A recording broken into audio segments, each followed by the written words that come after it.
Ir tuo metu ten kalbėjo Terleckas, kas tik norit kalbėjo, pamenu. Iš Kauno Butkevičiaus ten buvo? Iš Kauno, bet jau jie buvo numatyti. Oksas amžinatelis, Audrius Butkevičius, Valdemaras Katkus kalbėjo, nepamenu, dar kažkas matyt kalbėjo. Tai buvo oficialius kalbos. Nu ir ten, bet kiti kalbėjo taip, deputatų vardu, ne vienas išeidavo pasisakyti. Tai jūs perskaitėt, kas buvo toliau? O aš tuo metu buvau Sąjūdžio programiniai grupiai. Kodėl aš į tą sceną išbėgau kitaip negu kiti? Dėl to, kad aš užkulisėje jau tada ginčiausi dėl Sąjūdžio programos. Ir ten beje įvyko pirmas susidūrimas, jau rimtas, jeigu norit, ne tarp Kauno ir Vilniaus, bet požiūrių susidūrimas. Aš žiūriu į Sąjūdžio programą, kurią mes turėsim patvirtinti suvažiavime ir aš nematau ten ne tai, kad Lietuvos nepriklausomybės. Ten apskritai nėra nei žodžio apie Ribbentropo-Molotovo paktą pasakyta. Vizijos Lietuvos. Ten nėra nieko pasakyta. Ten yra tuščių frazių. Ir aš iš pradžių pagalvojau, kad tai gal klaida ir pasiūliau žmonėms įrašyti, kad Sąjūdžio tikslas yra Ribbentropo-Molotovo padarinių likvidavimas. Ir va čia vyko tikras konfliktas. Kategoriškai buvo atsisakyta šitą daryti. Ir jau čia pirmus smuiku grojo Vytautas Landsbergis. Jis pradėjo sakyti, kad tankai jau burzgė ir tik mes tą frazę įrašom, išduodam Rusiom, ko mes norim, pamenu, kai buvo galvojama, kad Rusai nežino, ko mes norim, mes juos apgausim. Ir tik įrašysim, tankai burzgė ir viskas, čia viskas jau pradeda kažkaip vystytis negera kryptimi. Man tas buvo visiškai nelogiška. Vilniečių reiškia pozicija buvo daugiau vis tiek tokia... Konformistinė. Jinai buvo konformistinė, jinai perestroikos farvaterė. Tai va, ir būtent Kaunas ypatingai išsiskyrė tada. Ir tada, ir toliau einant... Tai apie tą kalbelę tada ir baigim. Ir aš užtat atėjo Patackas ir sako, tave pranešė, kad reikia kalbėti. O aš toj programiniai grupiai kaip tik va dėl tų dalykų ginčiausi su kitais Vilniečiais. Tai po kalbos. Ir aš išbėgu ir pasakau tą, ką pasakiau. Bet atkreipkite dėmesį. Aš tai nepasakiau nieko baisiau negu kiti. Čia dabar mitais apaugo. Ne. Juzeliūnas, amžinatelis taip pat kompozitorius, kalbėjęs prieš mane, pareikalavo referendumą dėl išstojimo iš sąjungos. Pažiūrėkit stenogramas. Jis pareikalavo referendumą, bet kažkaip nieks to neišgirdo.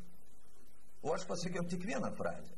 Aš pasakiau, kad nesvarbu yra vėliavos, nesvarbu yra katedra grąžinta, esmė yra ar mes sąjungoje ar ne, visa kita yra antriniai dalykai. Bet aš net nepavartojau žodžio tokio, kad ten reikia išstoti iš sąjungos. Dėl priklausimo. Bet žodžiu, tai jau pagal palikim tada, sakant, suvažiavimą ir link lapkričio mėnesio. Ten berods buvo pats pirmas susidūrimas su oficialia valdžia, kai aukščiausios tarybos sesijoje buvo dėl pataisų, taip, ten kurias tai priėmė. Ne, prieš tai dar reiktų, aš norėčiau labai dar vieną dalyką, jis yra labai gerai parodantis konflikto, jeigu jūs taip sako, tarp Kauno ir Vilniaus prasme ir turinį. Kai buvo suformuotas Sąjūdžio Seimas, jau pačioj pirmoji sesijai mes turėjom patvirtinti konstitucijos projektą Sąjūdžio paruoštą. Pačiam pirmam Sąjūdžio Seimo suėjime. Ir jeigu jūs pasižiūrėsit šitą konstituciją, šitą projektą konstitucijos, ką jūs ten rasit šiandien? Preambuliai buvo parašyta: Lietuva, kurianti valstybė TSRS sudėtyje, o 63 straipsnis rašė apie naują sąjunginę sutartį. Ir va čia jau buvo konfliktas rimtas. Kaip galėjo Sąjūdis balsuoti už tokią konstituciją? Jis nubalsavo tada už tą projektą. O kauniečių pozicija? Kauniečiai tada buvo įtikinti, kad čia bus gerai, kad mes apgausim rusus, kad nebalsavau tik aš ir Audrius. Mes balsavom prieš šitą projektą. Bet ginčai jau vyko didžiuliai. Ir aš buvau Sąjūdžio Seimo politiniai komisijoje, kuris sprendė tokius jau kardinalius dokumentus ir taip toliau ruoždavo. Mes ten jau ginčiojomės labai rimtai. Aš niekaip negalėjau suprasti, kam reikia Sąjūdžiui konstitucijos, kuri nieko iš esmės nekeičia. Kurioje aiškiai pasakytų, jūs kiekvienas, tie, kurie dabar, aš tikiu, kad tie, kurie žiūrės, dalis žmonių piktinsis. Ką jis šneka? Kaip galėjo Sąjūdis šitai daryti? Tai čia pačiai pradžiai. Pasižiūrėkite į tekstą. Ten yra aiškiai parašyta. TSRS sudėtyje kūrė valstybę. Čia tokia buvo pradžia, 88-ieji. Visgi dabar jau galima 89 metų pradžią, kai buvo atvažiavę iš Europarlamento. Tai šitas tęsiasi toliau. Taip. Bet būtent tada ypatingai Kauno pozicija tokia irgi išryškėjo, nes buvo komunikatas atskiras kauniečių sudarytas. Vilniečių buvo bendras su Rašiau. Ir tai buvo būtent tada pabrėžiama, kad tikslas yra nepriklausoma ir gali sudaryti tam pažeidinys Europoje. Žiūrėkit, prisiminkit, kaip buvo. Buvo toks Klimaitis, ponas Klimaitis, paskirtas Sąjūdžio atstovų prie Europarlamento.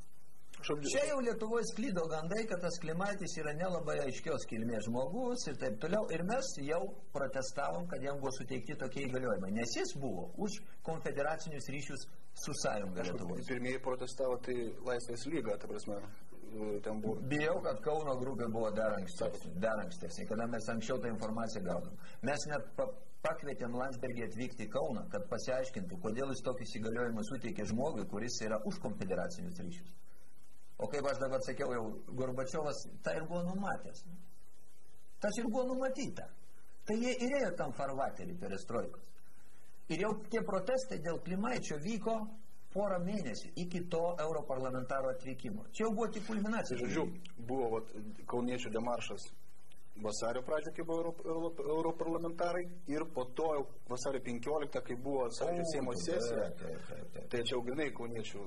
Ir sakysim, ta deklaracija, kokie vyko užkulisiai, jinai buvo rengiama. To aš pasakysiu.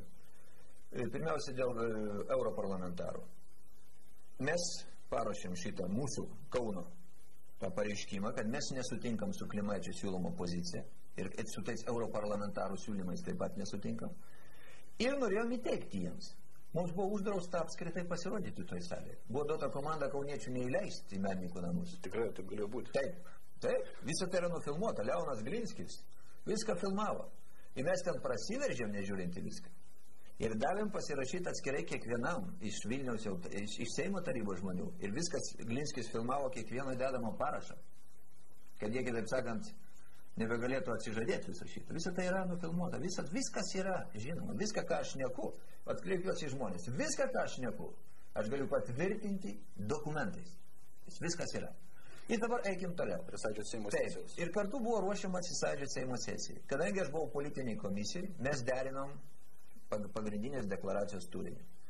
Ir atvažiuodavo ponas Landsbergis į Kauną, atsiveždavo savo variantą, kuris būdavo visada toks nieko nesakantis, niekur nevedantis. Ir buvo žiaurūs ginčai, žiaurūs, iki riksmų, iki kojų trepimo ir taip toliau. Užkulisė visą tai vyko. Ir buvo visada du variantai. Būdavo vienas iš Vilniaus pusės toks neaiškus, ir iš Kauno visada žymiai aiškesnis, žymiai toks, sakyčiau, realesnis. Kaip jūs radot kompromisą? Ir va tą naktį, vasario 16 Seimo naktį, ir vėl vyko tie patys žiaurūs ginčai. Ir kompromisas buvo tarp nepriklausomybės ir tarp tokio Lenininės federacijos grįstos. Lenininiais, ten kaip ten buvo tas frazė, palaukit, Lenininiais pagrindais. Kažkokia ten buvo tokia frazė sakramentalinė, tai jinai buvo atsiradusi Vilniečių pusėje. Vyko didžiuliai ginčai. Ir jeigu jūs dabar pažiūrėsite tą deklaraciją, kuri jau išėjo į viešumą, ten buvo nepriklausomas gyvenimas. Taip, tikslas nepriklausomas gyvenimas. Nepriklausomybės tokio vis tiek. Nebuvo pasakyta, ne. Aš jums vieną daiktą pasakyčiau. Sąjūdžio dokumentuose oficialiuose niekada niekur nebuvo pasakyta, kad tikslas yra nepriklausomybė. Bet tiesa, beje, tvarkoju, primta deklaracija, bet paskui vyko tas didžiulis mitingas ir, atidengimas Laisvės paminklo, taip, ir tenai buvo Sąjūdžio priesaika, kad mūsų tikslas laisva Lietuva, mūsų tikslas... Taip, bet turėkite omeny, tai jau yra ne juridinis dokumentas. Emociniam lygiai. Bet jau tai buvo, kaip sakyti, tarsi ir jau Sąjūdžio pozicija dėl nepriklausomybės. Žiūrėk, aš va šito ir negalėdavau suprasti. Visi mes, kaip sakyt, mitinguose atvirai šnekėdavom, visi viską jau žinojo. Ir aš nekaip negalėjau suprasti, kodėl mes negalim dokumentuose įrašyti tai, ką žino Maskva, ką žino visi Lietuvoje. Man būdavo sakoma, kad kam rašyti nepriklausomybę, parašykim suverenitetas. Tai reiškia tą patį. Sinonimai, bet... Tai aš sakyk, jeigu tą patį reiškia, tai kodėl tada neįrašyti kartais kito žodžio? Vadinasi, kažką tai reiškia kito. Paskui sužinojau, ką reiškia kito. Kai išgirdau Gorbačiovo interviu, ten buvo suverenitetas minimas drąsiai. Suvereniteto buvo galima minėti, o viso kito nebuvo galima minėti.